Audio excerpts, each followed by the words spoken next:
محدثاتها وكل محدثة بدعة وكل بدعة ضلالة وكل ضلالة في النار. يا أيها الذين آمنوا اتقوا الله حق تقاته ولا تموتن إلا وأنتم مسلمون. يا أيها الناس اتقوا ربكم الذي خلقكم من نفس واحدة وخلق منها زوجها وبث منهما رجالا كثيرا ونساء واتقوا الله الذي تساءلون به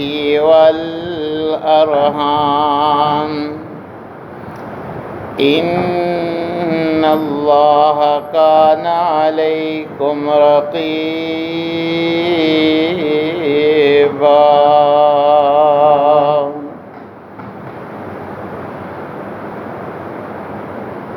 يا أيها الذين آمنوا اتقوا الله وقولوا قولا سديدا يصلح لكم أعمالكم ويغفر لكم ذنوبكم ومن يطع الله ورسوله فقد فاز فوزا عظيما. أما بعد فأعوذ بالله السميع العليم من الشيطان الرجيم من همزه ونفخه ونفسه. بسم الله الرحمن الرحيم. قل إن كان آباؤكم وأبناؤكم وإخوانكم وأزواجكم وعشيرتكم وأموال اقترفتموها وتجارة تخشون كسادها ومساكن ترضونها أحب إليكم من الله ورسوله وجهاد في سبيله فتربصوا حتى يأتي الله بأمره. وقال الله في مقام آخر النبي أولى بالمؤمنين من أنفسهم. وقال الله في مقام آخر يا أيها الذين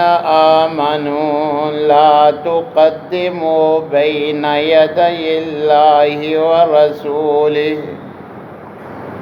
واتقوا الله إن الله سميع عليم.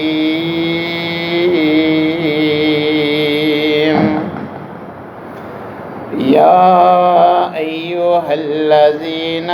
آمنوا لا ترفعوا أصواتكم فوق صوت النبي ولا تجهروا له بالقول كجهر بعضكم لبعض أن تحبط أعمالكم وأنتم لا تشعرون.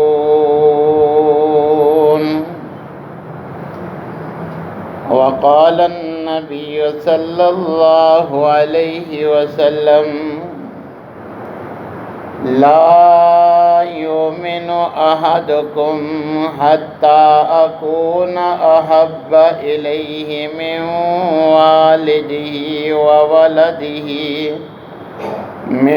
والده والناس أجمعين.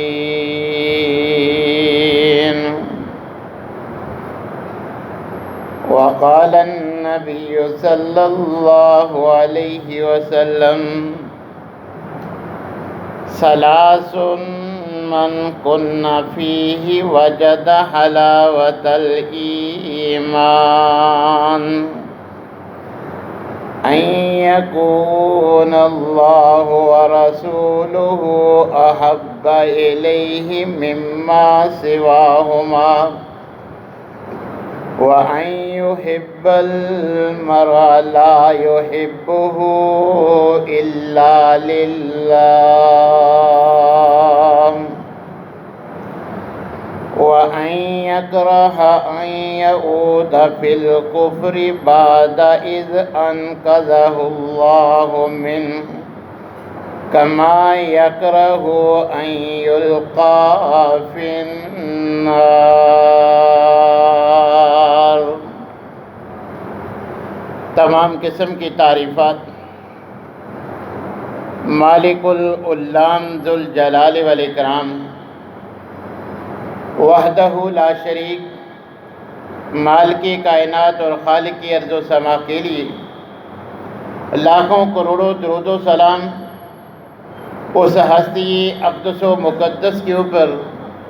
جن کا نام نامی اسم گرامی جناب محمد الرسول اللہ صلی اللہ علیہ وآلہ وسلم ہے. سامعین محترم،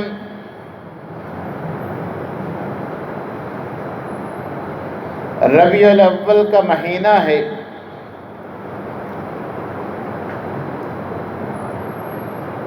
اس مہینہ میں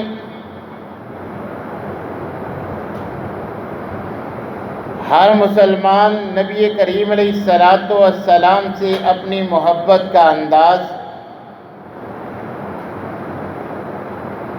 اپنے مسلک اور اپنی خواہش کے مطابق اپناتا ہے.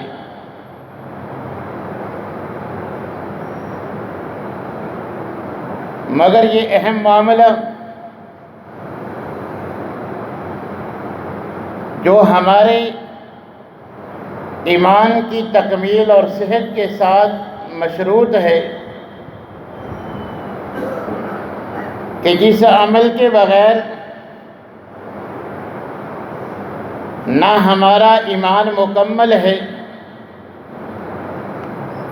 نہ ہی ہماری نجات ممکن ہے، پھر ایسے عمل کے بارے میں کتاب و سنت کیوں اپنے ماننے والوں کی رہنمائی نہ کرے کہ جس پر ان کی نجات اور ان کے ایمان کا انحصار ہے. مگر اس کے باوجود آج کا مسلمان یہ سمجھتا ہے کہ وہ نبی کریم علیہ السلام سے محبت کا دعویٰ کرے، پھر اس دعوے کے بنیاد پر وہ جیسے چاہے جس انداز میں چاہے نبی کریم علیہ السلام سے محبت کا اظہار کرے. حالانکہ ہر مسلمان دائرہ اسلام میں داخلے کے بعد وہ پابند ہے کہ وہ ہر معاملہ میں کتاب و سنت سے رہنمائی لے. جب ہم کتاب و سنت سے اس عمل کے بارے میں رہنمائی لیتی ہیں، کتاب و سنت کی نصوص کو پرکھتے ہیں، تو ہمیں یہ بات معلوم ہوتی ہے کہ نبی کریم علیہ السلام سے محبت یہ تو ہمارے ایمان اور ہماری نجات کے ساتھ مشروط ہے، جس کا اللہ احکم الحاکمین نے اور خود نبی کریم علیہ السلام نے مجھے اور آپ کو حکم دیا ہے۔ کہیں اللہ جل شانہ فرماتے ہیں کہ النبی اولا بالمؤمنین من انفسہم، کہ نبی کریم علیہ السلام تو ان پہ ایمان رکھنے والوں، ان کو نبی اور رسول ماننے والوں کی نظر میں نبی کریم علیہ السلام کا ادب احترام، ان سے محبت من انفسہم، ان کی اپنی جان سے بڑھ کر ہے۔ جو ان کو نبی اور رسول مان لے اس پر لازم ہے کہ اب وہ اپنی جان سے بڑھ کر نبی کریم علیہ السلام سے محبت کرے، تبھی اس کا ایمان کا دعویٰ کامل ہوگا۔ کہیں اللہ جل شانہ فرماتے ہیں کہ اے پیغمبر صلی اللہ علیہ وسلم، یہ معاملہ بڑا حساس ہے، جتنا حساس اتنا ہی اہم بھی ہے، لہذا آپ میرے بندوں تک میرا پیغام پہنچا دیجئے۔ قُلْ إِنْ كَانَ آبَاؤُكُمْ، اے پیغمبر صلی اللہ علیہ وسلم آپ انہیں فرما دیجئے، بتلا دیجئے، یہ بات ان کے گوش گزار کر دیجئے کہ یاد رکھو، ان کان آباؤکم، اگر تمہارے آبا و اجداد، تمہارے والدین، وابناؤکم، تمہارے بیٹے، تمہاری اولاد، واخوانکم، اور تمہارے کے بھائی، وازواجکم، تمہاری بیویاں اور بیویوں کے لیے ان کے شوہر، وعشیرتکم، اور تمہارے کے کنبے قبیلے، واموال اقترفتموہا، وہ مال جو تمہیں سب سے زیادہ عزیز ہے، دن رات اسی مال کی محبت میں مرے جا رہے ہو، وَتِجَارَةٌ تَخْشَوْنَ كَسَادَهَا، تمہارے وہ کاروبار، دکانداریاں، وہ بزنس جس کے نقصان سے ہر وقت تمہیں جان کے لالے پڑے رہتے ہیں کہ کس انداز میں میں اپنے بزنس اور کاروبار سے نقصان سے بچ سکتا ہوں، دن رات اسی سوچ میں مگن۔ اور فرمایا وَمَسَاكِنُ تَرْضَوْنَهَا، اور تمہارے یہ گھر بار، یہ کوٹھی کے مکان، یہ بنگلے، جن کی تزئین و آرائش کے لیے تم حلت و حرمت کی پرواہ نہیں کرتے، جائز ناجائز، حلال و حرام کی تمیز کیے بغیر تم ان کی تزئین و آرائش پہ لاکھوں کروڑوں خرچ کر دیتے ہو، تو اللہ احکم الحاکمین فرماتے ہیں میرے پیغمبر ان سے فرما دیجئے یہ سارے جن سے فطرتی طور پہ محبت ہوتی ہے، یہ رشتہ دار ہوں یا یہ دنیاوی اشیاء ہوں، والدین، اولاد، بیوی، بہن، بھائی ہو، عزیز رشتہ دار، کنبہ، قبیلہ، برادری ہو، یا پھر دنیاوی مال و متاع ہو، تمہارا بزنس، تمہارا کاروبار، تمہاری تجارت، اگر اللہ اور اس کے رسول سے تم زیادہ ان چیزوں سے محبت رکھتے ہو، اگر تمہیں اللہ اور اس کے رسول سے یہ رشتہ دار زیادہ پسند ہیں، اور تمہیں یہ اپنا بزنس اور کاروبار زیادہ محبوب ہے، جس کے لیے نہ تم اللہ کی ناراضگی کی پرواہ کرتے ہو، نہ رسول کی ناراضگی کی پرواہ کرتے ہو، نہ اس کاروبار کے لیے بیوی بچوں کے اس قدر مگن، نہ نماز کی فکر نہ عبادت کی فکر ہے۔ اگر تمہارا حال یہ ہے، اللہ رسول سے زیادہ، جہاد فی سبیل اللہ سے زیادہ تمہیں ان رشتوں سے محبت ہے، تمہیں گھر بار سے محبت ہے، تجارت اور بزنس سے محبت ہے، تو اے پیغمبر صلی اللہ علیہ وسلم پھر اس کا انجام بھی آپ اپنی زبان رسالت سے میرا پیغام ان تک پہنچا دیجئے کہ اگر یہ ساری چیزیں یا ان میں سے کوئی ایک چیز بھی تمہیں اللہ اور اس کے رسول اور جہاد فی سبیل اللہ سے زیادہ محبوب ہے، تم کسی کو زیادہ اہمیت دیتے ہو، فَتَرَبَّصُوا حَتَّى يَأْتِيَ اللَّهُ بِأَمْرِهِ، پھر اب اس کو دگنا چوگنا کاروبار ہونے کی امیدیں درازے نہ دو، یہ بلڈنگوں کو، اپنے رہنے سہنے کی کوٹھی بنگلوں کو کئی کئی بلند و بالا عمارتوں میں اپنے خوابوں میں نہ سجاؤ۔ فَتَرَبَّصُوا حَتَّى يَأْتِيَ اللَّهُ بِأَمْرِهِ، اگر تمہیں مال کی محبت، کاروبار کی محبت، ان رشتوں کی محبت اللہ رسول کی نافرمانی پہ اکسا رہی ہے،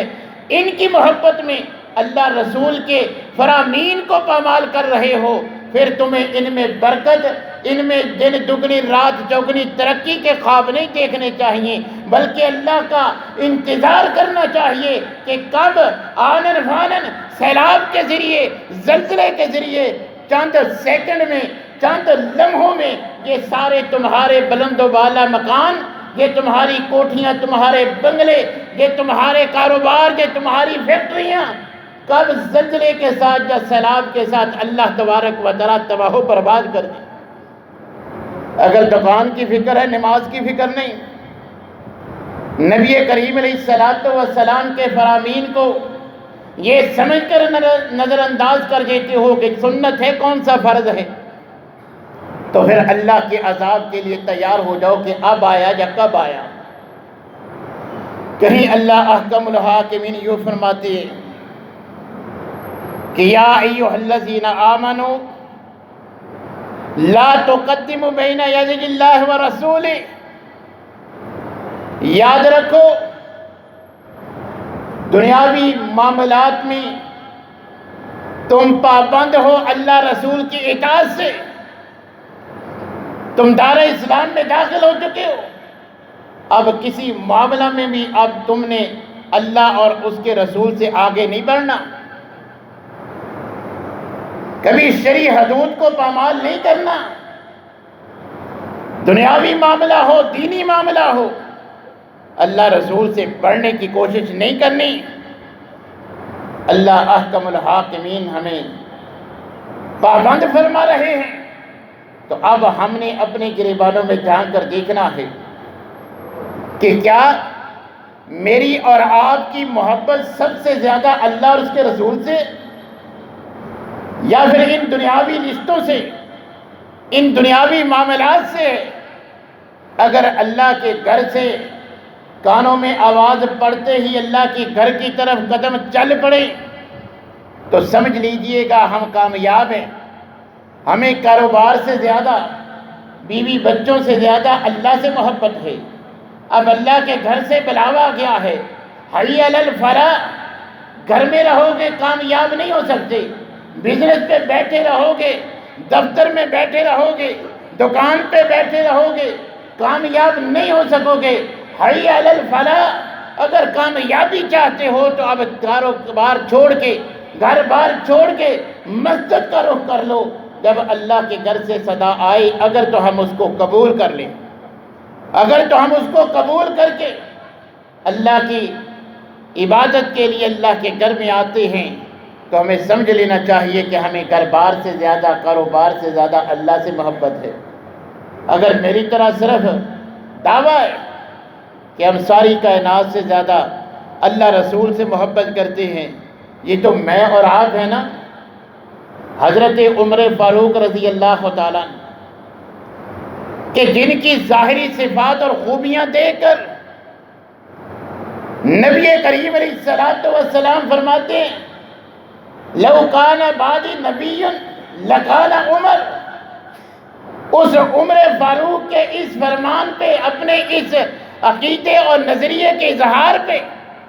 کہ نبی کریم علیہ الصلوۃ والسلام سے جب انہوں نے اظہار کیا لَأَنْتَ أَحَبُّ إِلَيَّ مِنْ كُلِّ شَيْءٍ إِلَّا مِنْ نَفْسِي، اے اللہ کے رسول، میں عمر اپنی جان کے سوا ہر چیز سے زیادہ آپ سے محبت رکھتا ہوں۔ یہ تو میں اور آپ ہے نا، دن رات ہمیں گھر بار کی فکر، کاروبار کی فکر رہتی ہے، ہمیں دنیا سے زیادہ محبت ہے۔ یہ حضرت عمر ہیں، نبی صلی اللہ علیہ وسلم سے فرماتے ہیں کہ اپنی جان سے زیادہ، اپنی جان کے علاوہ کسی چیز سے مجھے اتنی محبت نہیں ہے جتنی میں آپ سے محبت کرتا ہوں۔ تو نبی کریم علیہ الصلوۃ والسلام نے کیا فرمایا؟ لا والذی نفسی بیدی، کہ عمر مجھ سے زیادہ تجھے اپنی جان سے محبت ہے، یاد رکھ مجھے اس ذات کی قسم جس کے قبضہ قدرت میں میری محمد صلی اللہ علیہ وسلم کی جان ہے، حتی اکون احب الیک من نفسی، نہ تیرا ایمان درست ہوگا نہ تیری نجات ممکن ہوگی جب تک اپنی جان سے بھی زیادہ تو مجھے محبوب نہ جان لے۔ پھر حضرت عمر فرماتے ہیں کہ اللہ کے رسول، اب سے مجھے اپنی جان سے بھی زیادہ ہر رشتے ناطے، ہر دنیاوی چیز سے زیادہ اے اللہ کے رسول عمر آپ سے محبت رکھتا ہے۔ تو نبی کریم علیہ الصلوۃ والسلام نے فرمایا الآن یا عمر،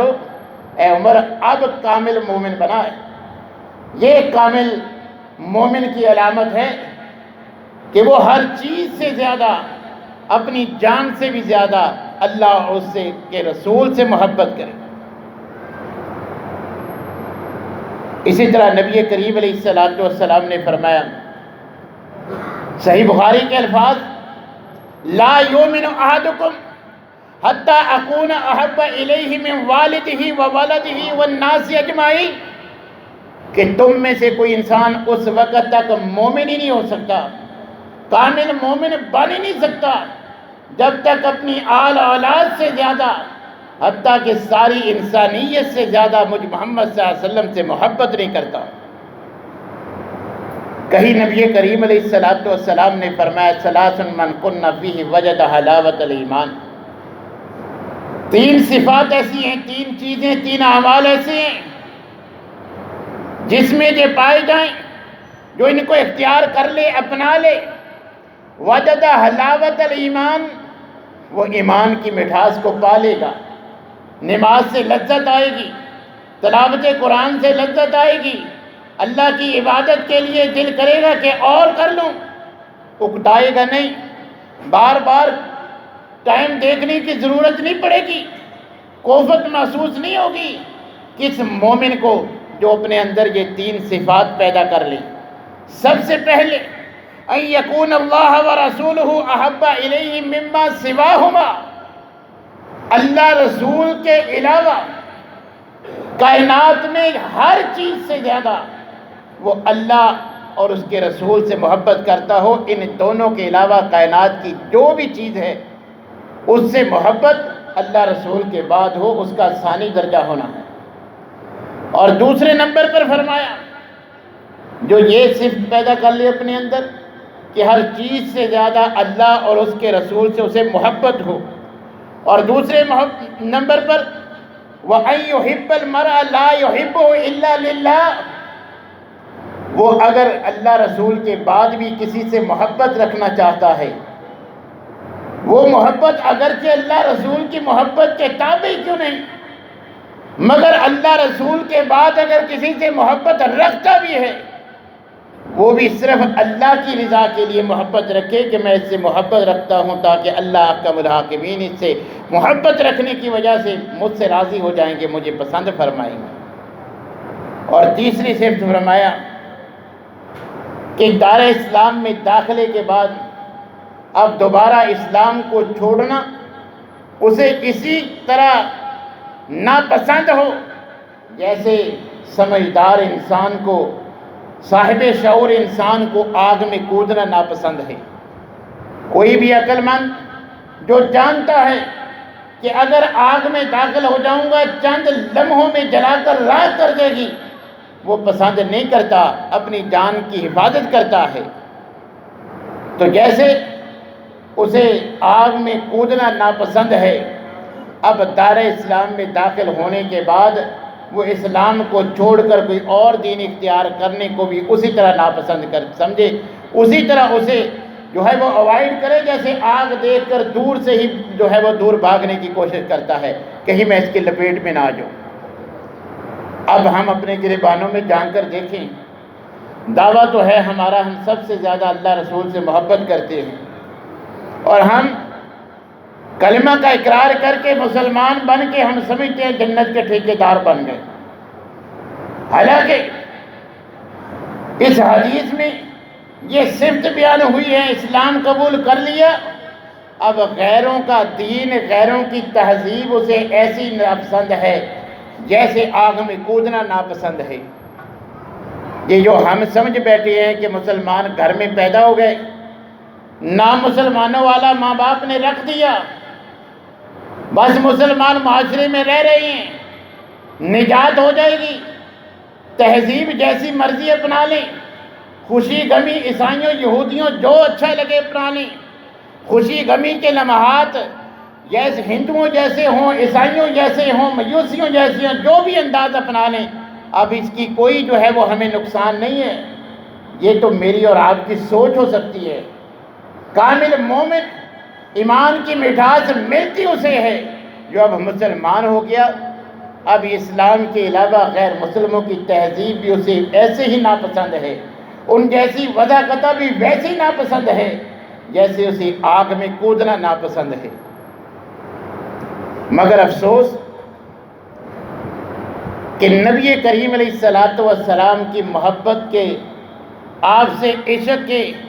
نعرہ لگانے والے بھی نبی کریم علیہ السلام سے محبت کا،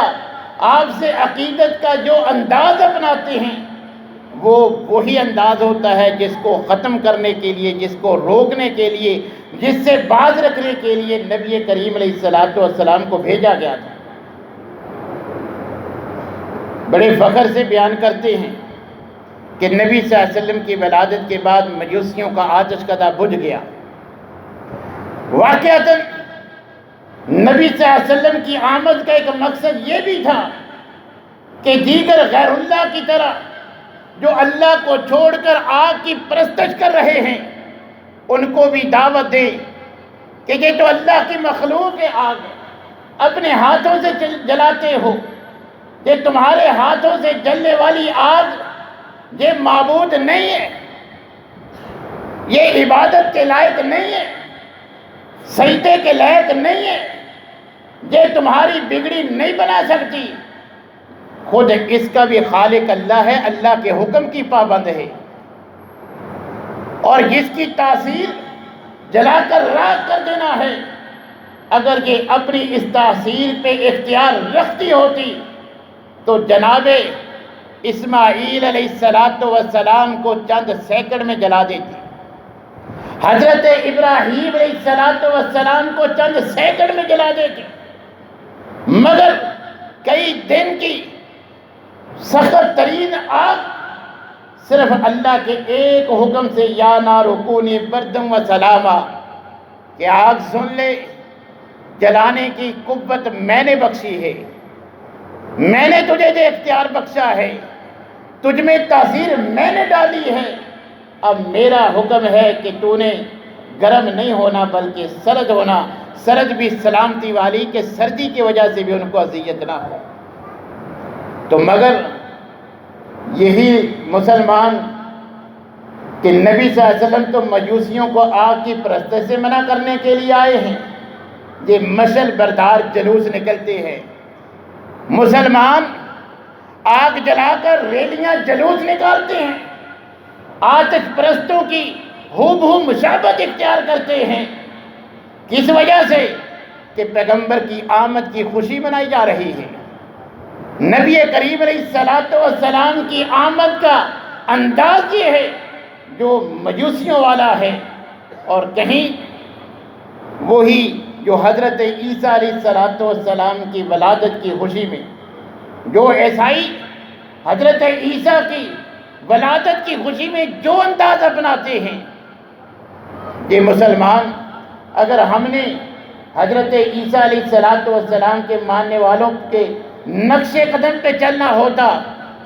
تو اللہ نبی صلی اللہ علیہ وسلم کو حضرت عیسیٰ کے بعد نئی شریعت دے کر کیوں بھیجتے؟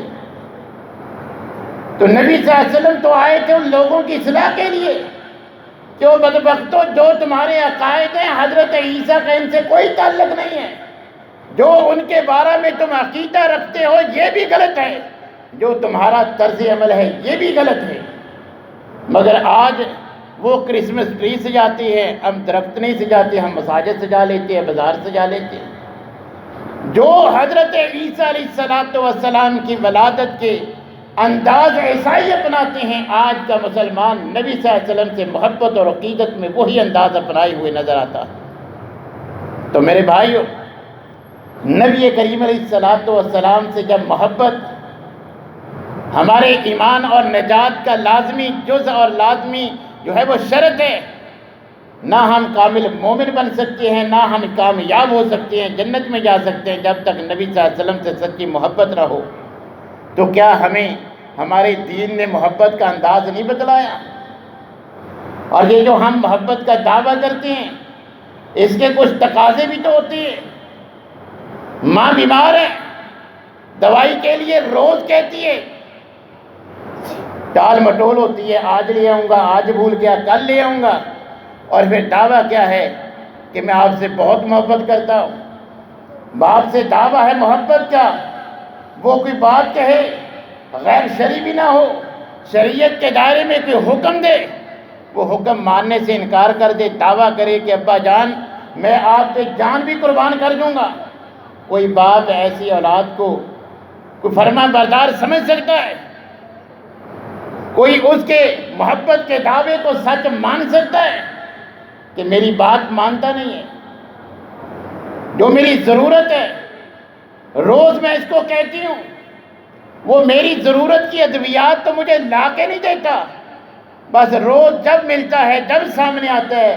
ماں مجھے تجھ سے بڑا پیار ہے، بڑی محبت ہے، میں سب سے زیادہ تجھے پسند کرتا ہوں۔ کوئی ماں اس بیٹے کو محبت کے اس دعوے میں سچا نہیں مان سکتی۔ دوسرا، جب آپ کسی کے پاس کوئی مقصد لے کے جائیں، وہ آپ سے وہ مقصد نہ سنے نہ پرکھے، وہ آپ کی تعریفیں کرتا رہے۔ میں آپ کے پاس آؤں کہ مجھے فلاں ضرورت ہے، آپ کہیں کہ آپ جمعہ بہت اچھا پڑھاتے ہیں، آپ کی کٹنگ بڑی اچھی ہے، جوتا بڑا اچھا ہے، لباس بڑا اچھا ہے، تو میں سمجھوں گا کہ اتنا سفر کر کے آیا تو اس مقصد کے لیے تھا کہ مجھے یہ اس سے کام تھا، آج آخری تاریخ ہے، بل زیادہ ہے، میں جو اس سے جو ہے وہ ادھار لینے کے لیے آیا تھا۔ جب میں بات شروع کرنے کی کوشش کرتا ہوں یہ ٹال دیتا ہے، سیاست پہ ہوتی ہے، دین پہ ہوتی ہے، سارے معاملات پہ گفتگو کے لیے تیار ہے، میری بات وہ سنتا ہی نہیں ہے۔ تو کبھی میں نے اور آپ نے سوچا کہ نبی صلی اللہ علیہ وسلم کو اللہ نے بھیجا کس لیے تھا؟ نبی صلی اللہ علیہ وسلم پیغام کیا لے کے آئے تھے؟ نبی صلی اللہ علیہ وسلم کی آمد کا مقصد کیا تھا؟ جب ہم نے مقاصد کو کبھی دیکھا ہی نہیں، غور ہی نہیں کیا کہ نبی صلی اللہ علیہ وسلم تو ہمیں جس کام سے روکنے سے آئے تھے، جس سے آپ نے روکا تھا امت سے کہ آپ نے یہ کام نہیں کرنا، ہم پیغمبر کے نام پہ وہی کام کرتے ہیں۔ کیا نبی صلی اللہ علیہ وسلم بھنگڑے ڈالنے کے لیے، یہ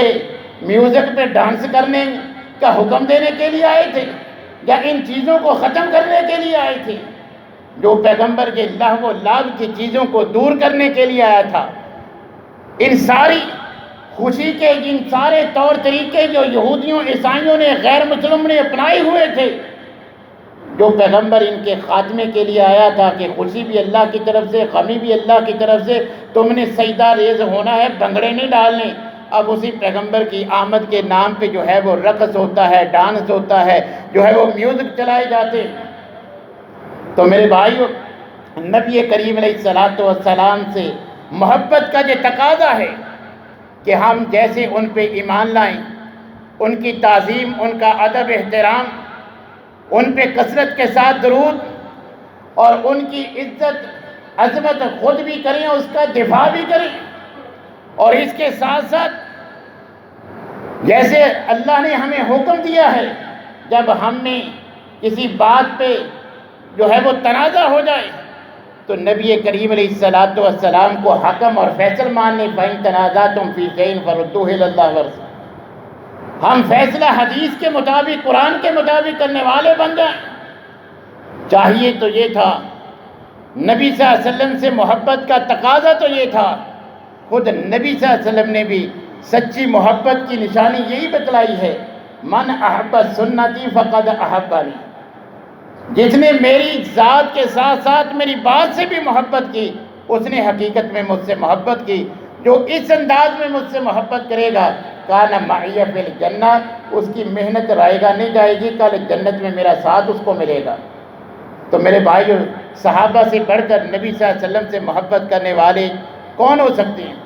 جنہوں نے تن من دھن جانوں کے نذرانے پیش کر دیے،